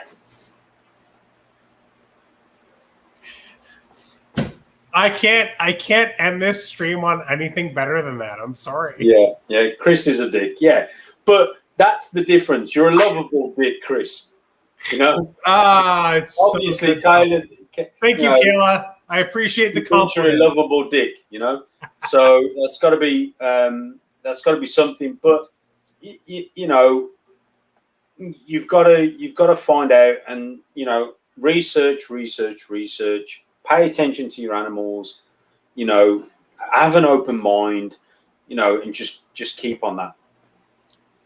All right, man. I'm not going to keep you any longer. I know it's fucking super late where you're at. I definitely need to book you for another one of these because there's so many more things we still need to touch on. But Gavin, dude, thank you so much. This was amazing. This was so good. That's. I mean, do any of you chat people have any questions? I mean, I mean, it's up to you. We can go another 10 minutes. If you want to keep going, we can keep going. If they have any questions, I have no problem hanging out. Yeah, well, I think what we'll do your part 2 with all your questions. All right, sounds good. I think if we can get, because feeding a male versus a female, do you feed them? All right, okay, no, let me pull them up. Here, let's go. The Tom Critter. So do I feed them differently? So here's a shameless plug. But if you go over to Boss Rat Okay, they're a frozen rodent breeder here in the UK. If you go over to there, I put together a frozen thawed feeding chart, which will also convert into obviously a live feeding chart.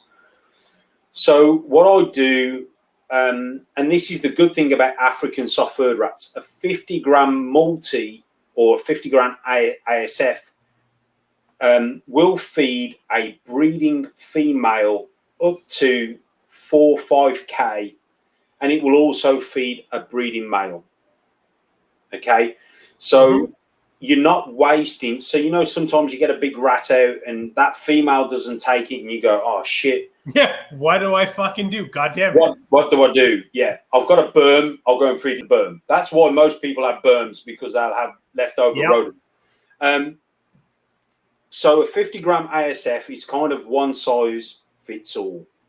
It will feed everything from a 500-gram animal up to a 3 or 4K female. The difference is a male I will feed. Here's the pussy. The male I will feed once a week or once every 2 weeks during the breeding season, however they feel.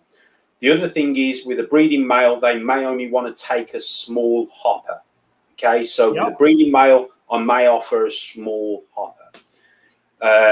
With a breeding female, I'll feed them every 5 days during the breeding season when they're in that cycle of food orientated. Yeah, so every 5 days, 50-gram multi, bang, bang, bang.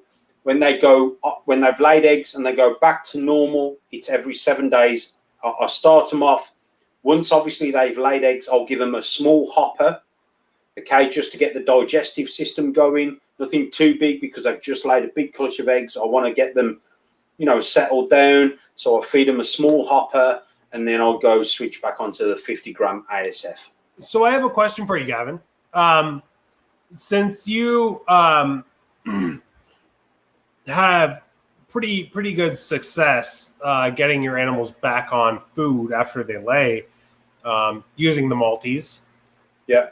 After they do their first refusal, do you offer again after that, or do you just cut them off? When you say refusal, what do you mean? So when they're building, they're building, and you get that first week refusal of a feed. Is that you're just done? You don't offer anymore, or do you give them another week or so? So I've personally had females refuse for me, and then the week later still take another meal. So what I'll do is round about 25 millimeters. What you've got to understand is at 25 millimeters, their follicles are kind of squashing their stomach. Okay. Yep. So what you'll see, especially if you've got an ultrasound, you'll see that their stomachs will get squashed by the follicle growth. But with African soft furred rats, they'll do one of two things. They will simply just stop feeding, because the nutrition value from an African soft furred rat is double a Norwegian rat. So what they'll do, they'll either just stop because they've got enough nutrition to see themselves through the cycle, or they'll still continue to take a small rodent, but it won't be consecutive. So in other words, what I'll do, I'll offer them frozen thawed, and when they stop, I will put in a smaller live. That's really cool. That's a really neat tidbit. But Chris, that's just to top them up. Oh, for sure. Yeah, absolutely. What I tend to find is they may take it, or they may kill it and leave it. Okay? If they kill and leave, that's a habit. That's just them doing their thing. Okay? They can't fit it in. And again, we're talking with a species. If this was a Burmese, a retic, a boa, it would still eat. Okay? Because they're a type of species that will gorge themselves. Where ball pythons, they take what they need and then that's it. Okay? So hopefully that answers that question. Okay, so we got one more question, then I think I'm going to wrap this up, because I really need to go to the bathroom. Chris, that's what and I legit didn't think this would go this long. I thought you'd be out at midnight your time, so I'm stoked it's going a little longer. Storm Exotics, my buddy Malcolm from our Discord. How many pairings / projects would you consider a good number for a first season? Legit, I'm going to answer this before Gavin does. One project. If you have a couple females in the same project, like one project's great. If you have a couple different pairings for different projects, that's fine too. Like, I would not recommend more than 5 for somebody for their very first year that doesn't know what to expect. Only because it can get very overwhelming very quickly too. If you get too ahead of yourself with breeding, everything seems fine until you have a 10-egg clutch hatch and then a 12-egg clutch hatch and then a 8-egg clutch hatch, and all of a sudden you have an entire rack of babies and you're fucking overrun because those things are eating and shitting every fucking 4 days. Yeah. And that's, I normally say, if you think about it, you probably want 3 to 5 clutches in your first season. Yep.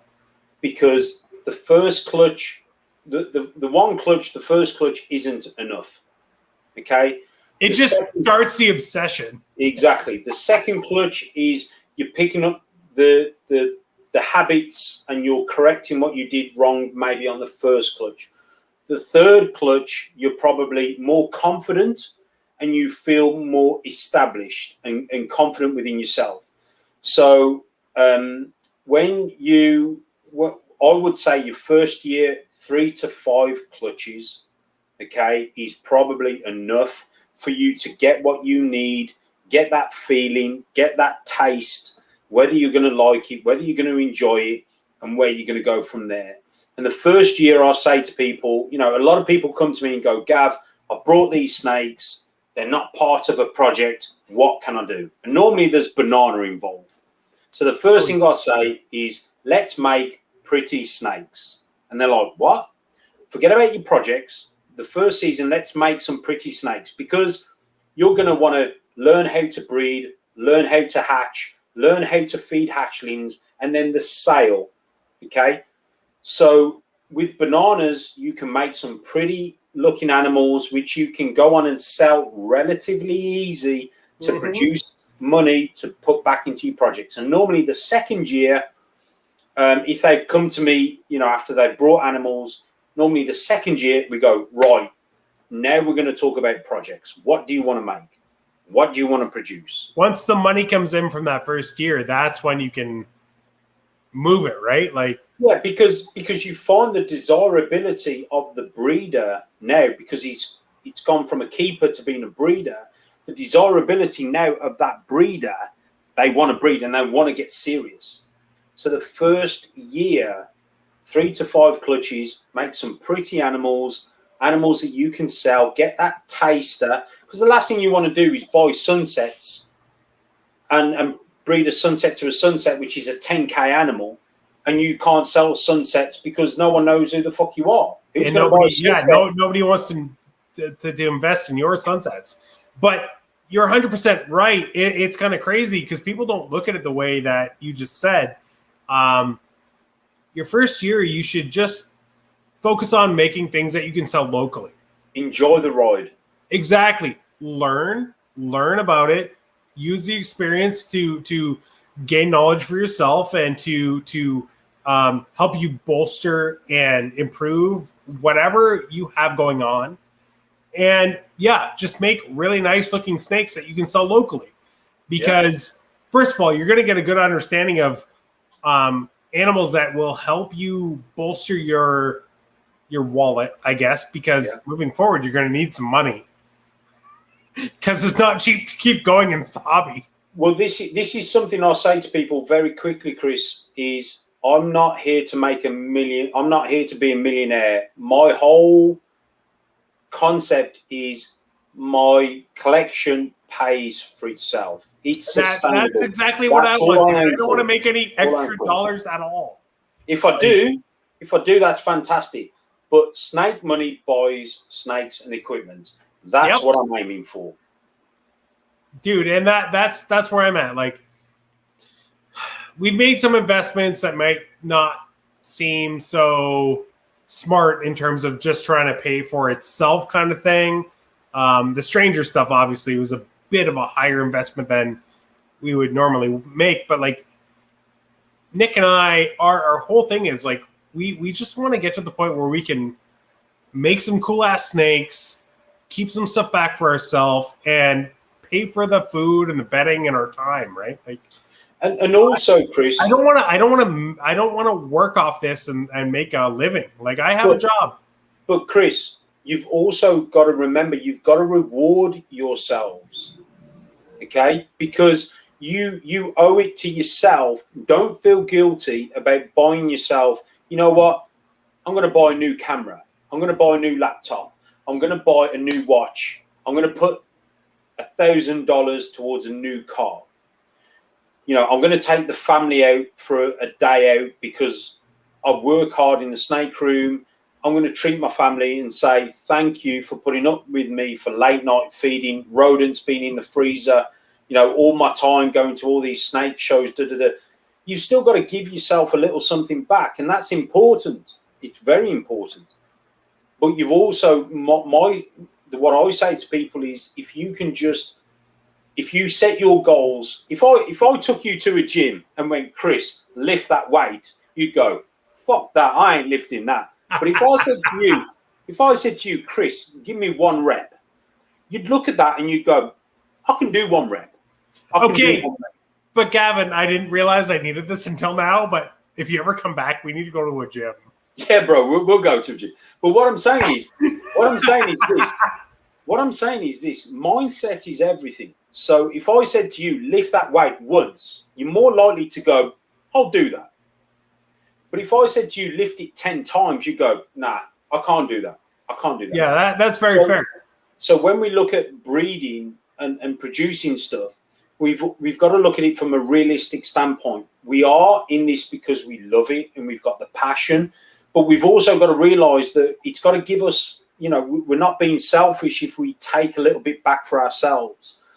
Snake Money buys snakes, buys equipment, but you know what? Treat yourselves. If you sell that snake, go and take your other half out for some food, buy yourself a new laptop, buy yourself a new watch. Treat yourselves, because it's equally as important. That is something that is not said enough, and it really needs to be, because I feel like everybody thinks they need to take their snake money and put it back into more snake stuff, and it's almost overwhelming. You know what I mean? Like, yeah, I just made 10 grand, but I also spent 20 to feed everything and house everything. Like, I can't take any of this. No, you can. Just that. I can't think of a better thing to end on. I'm sorry. It was just perfect. Yeah, no, it's you know, it's been a good live, Chris. You know, I'm happy to do it again. I appreciate everyone for tuning in. Especially, I definitely want you back on here again, because I have questions I want to ask you. But it's been great. It's been amazing. Thank you so much, Gavin, dude. Yeah, I know we've tried to schedule it quite a few times, and you know, I just thought, you know what, let's do it. Let's just, you know, and I'm happy to do it again, Chris, and that's fine. And what we can do next time, Gavin, I was thinking about this. Sorry to interrupt you. I can probably find a day where I can do this earlier my time. Yeah. So you're not at 2 a.m. your time, just to be on my show. So I appreciate you coming on to this one, normal time. But if you do come back, we will make something a little more accommodating for you. Yeah, I mean, you know, I'm happy. Whatever works for you guys. Like I said, you know, I accept the fact that some days, you know, I'm going to be up till this late doing this sort of thing. And, you know, the guys that are tuned in tonight, and some people have left, some people have come in, whatever, you know, they're obviously going to go back. They're going to get a lot from this. And that's ultimately the key, you know, is that people understand. I want to give a massive shout out as well to Michael from Excite Ball Pythons. Michael over in Europe, he's an absolutely great guy. If you're not following him on Instagram, I am so glad you did that, Gavin, because Michael is our drink sponsor tonight. Yeah. He's been on the ticker all night. Guys, go follow him on Instagram. Yeah. He's an awesome dude. Excite ball pythons. Go check him out. Like, got some cool ass stuff. He went out of his way, even though he couldn't use the drink sponsor link that was in our Instagram. He went out of his way to be on this episode just because Gavin was on here. Guys, go check him out. It was so nice. And, you know, it's been great for everyone who's tuned in as well. And that's one thing I like to do. I like to thank everyone for spending time listening to us, listening to me chat shit, you know, that sort of thing. You know, I appreciate you all. I respect you all. You know, if I can help you at any point during any point of your breeding season, I'll always help. And hopefully for everyone in the UK, in the US and in Canada, I have been double jabbed. So hopefully I can get over to the shows soon and come and see and meet all you guys in person. But yeah, thanks for tuning in, guys. I really do appreciate it. And massive thanks to Chris for having me on. Man, you know what? I would like nothing more than you to be here sometime soon. I know COVID's just been a bitch, but it'll be really good to be able to hang out with you again, whether that's here or there or whatever happens. But Gavin, I'm gonna drop you off the live just because that was the perfect outro, and you need to go to bed. So I've got a few hatchlings to feed, but I'm going to do that, and then I'm going to go to bed, get up early, shower, do my hair because I've got places to be tomorrow. But me too, man. Me too. But dude, I super appreciate your time. Thank you so much. We're gonna set up another one of these. It was amazing. Yeah, for sure. Yeah, man. Have yourself a good night, a good weekend. And I'm sure we'll catch you again, hopefully real soon. Yeah, for sure, guys. Thanks for everyone again for tuning in. Love and respect you all. Take care. And hopefully you're having a good breeding season. See you, Gavin. Thanks so much. Take care, Chris. Thanks, mate. Peace. All right, guys. So I know I advertised that the end of the giveaway would be after this live. However, we actually had so many entries that I cannot use a free Instagram picker to do my giveaway. So I have to figure out a way to do it properly so it's fair to everybody. And I don't think I can do that now. Chances are we're going to be going live tomorrow morning. And when I say morning, I mean probably around noon.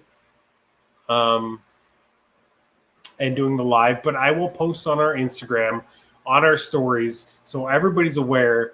And yeah, guys, I got way too drunk. I have not eaten at all today, and I'm just stoked that Gavin was here. But you guys are still with me. I don't know why you're still watching. Anyway, see you guys tomorrow morning when we do the giveaway. We'll figure it out. Somebody's going to be really, really happy. We got some really, really cool shit. I will see you guys next week. We got AB Genetics on the fucking Friday Night Live. And then we also have a new YouTube video dropping for you the same day. So thanks, guys. Go enjoy your Friday nights. Peace.